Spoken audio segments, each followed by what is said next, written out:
Excuse me, you always sit next to me, don't you? I spoke to her softly, mindful of the people around us. It was the usual time on the usual subway. Every morning on the first train, she would always sit next to me in my regular spot. I'm sorry, am I bothering you? She started to cry when I asked her. As I hurriedly apologized, she told me an unexpected story. My name is David, 27 years old. I'm about to turn 28 soon, and for the past 4 years, my mother has always asked me if I have a girlfriend around my birthday. Tonight, as I was eating dinner after work, she asked me again. David, do you have a girlfriend yet? I've been asking you every year, but you've never had one. Stop making excuses about not needing anyone and try harder. She must have been really worried about me not having a girlfriend. Recently, she has been persuading me with a serious tone. I know, but I really haven't met anyone, and besides, I'm so into my work right now that I can't be that proactive. I believe that one day I'll meet my destined one. I should have just agreed with her, but I ended up honestly expressing my thoughts. Naturally, my mother didn't stay quiet. What are you talking about? You're not getting any younger. If you keep saying that, you'll be 40 or 50 before you know it. Get serious. I won't be around forever, you know. Sorry, I apologize. I scratched my head and apologized. I've loved reading since I was a kid and have read many kinds of novels, especially romance novels. It's kind of embarrassing for a guy to like romance novels, so when people ask about my hobbies, I just say reading broadly. I'll make a serious effort to find someone.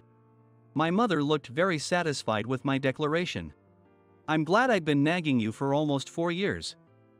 I'll wait in moderate expectation so I don't get too tired out. I'll do my best. After working a bit, I went to bed early, and the next day, I took the subway to work. Since I get on at the first station, I can always get a seat. Though it's not a designated spot, I always sit in my usual seat. Darn, I'm sleepy. I mumbled to myself, feeling very tired. Work has been busy lately, and I've been taking work home. It's not just me, everyone involved in the project is in the same situation. We all want to make something great, so no one is compromising. Though it's tough, I love and appreciate this environment where everyone shares the same passion for the work. As I was thinking about the tasks ahead at work, I heard a tapping sound. Looking up, I saw a woman walking with a white cane. I thought she would pass by, but she suddenly stopped. I couldn't help but keep my eyes on her. Wondering what was happening, I watched as she gently sat down in the seat next to me. It was fine, but I wondered why she chose the seat next to mine when there were other empty seats. This is my stop. When the announcement for my stop came, I cracked my neck. I prepared myself for the day ahead with renewed determination. As I stood up, I glanced at the woman with the white cane who was still seated. I felt it might be rude to stare, but she had a beautiful face and seemed about my age, with a dignified presence. At first, she was just someone who happened to sit next to me, but she continued to sit next to me the next day, and the day after that. And also the day after that. Initially, I didn't think much of it, but gradually, I began to notice. The next day, when I got on the subway again, she appeared. With her white cane tapping, she sat next to me again but stumbled slightly, bumping into me. I'm sorry. Oh, no, it's fine. Are you okay? When I spoke to her, she looked embarrassed. I'm fine. I'm really sorry for stumbling. Don't worry about it. I'm glad you're okay. When I answered her, she said, "Thank you." After that, we didn't have any more conversation. But the next day, and the day after that, and also the day after that, she continued to sit next to me. Even though there were other seats available, why did she always choose the seat next to me?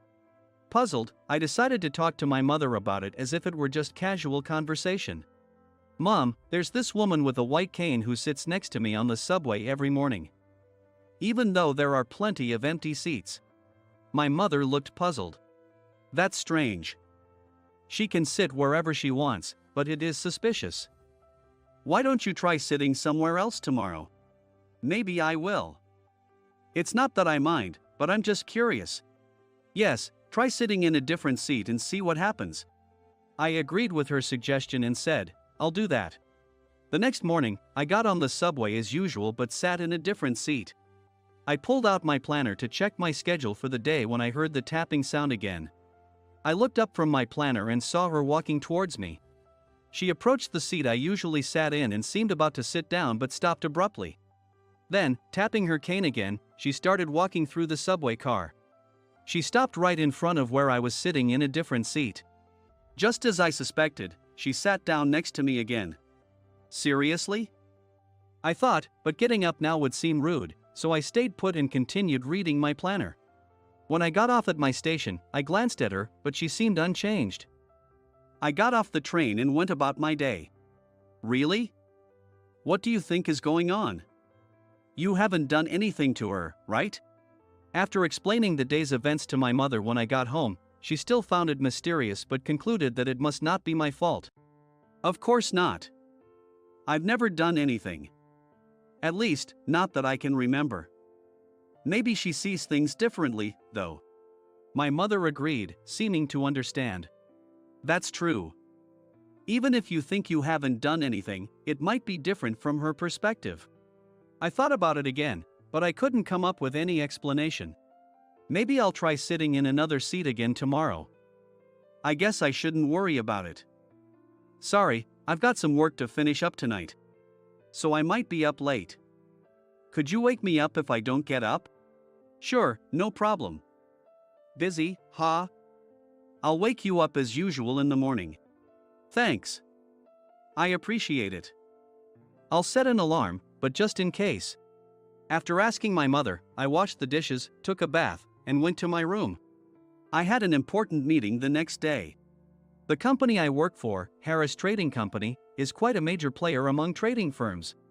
I'm part of a project team led by our manager, James. With final adjustments and meetings, the schedule was really tight, and today had been especially busy. I hope I can get at least 3 hours of sleep. I muttered as I started working on my tasks. The last thing I remembered was it being 2 a.m. Hey, wake up. It's time, David. My mother's voice somehow roused me from sleep. My alarm had apparently stopped at some point, and I was grateful to my past self for asking my mother to wake me. Rubbing my sleepy eyes, I got on the subway to go to work. Usually, I'd be wide awake by the time I got moving, but today I just couldn't wake up. This is bad, I'm so sleepy today. I decided to close my eyes for just a bit, and then I heard the tapping sound again. Suddenly, I felt a strong shake on my shoulder, and I woke up in a panic. Excuse me, are you okay? You usually get off at this station, right? Huh? Oh, yes, I do. As I struggled to comprehend the situation, she spoke to me again. In front of me was the woman who always sat next to me, looking desperate. Please, wake up. Isn't this your stop? Oh. You're right, I need to get off. Thank you. Indeed, the doors had just opened at my usual stop. I quickly thanked her and slipped out before the doors closed. That was really close. I owe her one. As I glanced back at the subway, I saw her smile with relief. That sight gave me a strange feeling, but I started running towards my office. Your proposal is great. Please go ahead and proceed with it. Thank you, I'll do it that way. I concluded the online meeting with a firm statement, and everyone exchanged greetings before ending the call. Au revoir, I said as I disconnected, and cheers erupted from the people around me. That went well. As I slumped into my chair, James patted me on the shoulder. Thank you so much, David. You did a great job. Thank you for all your guidance, James. I stood up and thanked him. And he responded with a smile. No, it was all thanks to the hard work of you and everyone else. James is not only capable at his job but is very respectable as a boss and simply as a person. He's always polite and pleasant, never making a face even when we ask questions. Not having to worry about the boss's mood makes it much easier for us to work. He's helped me out many times. I'm really glad you were the leader of this project. Thank you so much. Let's have a celebration with everyone. I'm happy to hear that. Thanks. Many of our team members have families, so how about a lunch celebration tomorrow? Of course. Right, everyone? Yeah, lunch works better for me too. Thanks a lot. Thanks to you, James, I was able to go home earlier and make my wife happy. Really? That's great to hear. Make sure to take good care of your wife. Yes, thank you. We then cleaned up the conference room and left the office early, even though it was before the end of the workday. It was a thoughtful gesture from James. I gratefully left the office and headed home. On the way, I bought a cake my mother likes. I'm home. Hearing my voice, my mother came to the entrance. She looked a bit surprised to see me. Oh, you're home early. What's the occasion? Our meeting went well, so James, our leader, let us go home early. I handed her the cake box, and she was delighted. Thank you. Let's have some tea. Go wash your hands.